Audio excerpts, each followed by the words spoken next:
जय महाराष्ट्र मित्रांनो. महाराष्ट्र राज्य पश्चिम आणि पूर्वेकडील सह्याद्रीचा भाग.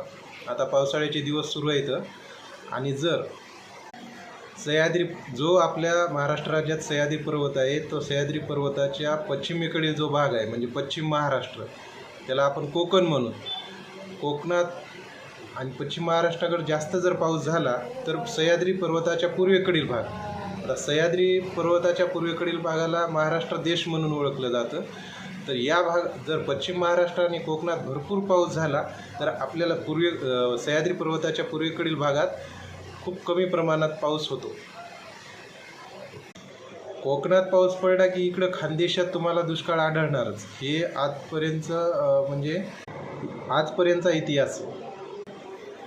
ज्यावेळेस शेतकरी बियाणं पेरतं ना, त्यावेळेस त्याने या गोष्टीचा विचार केला पाहिजे की पाऊस कुठल्या भागात आणि कधी पडला आणि कसा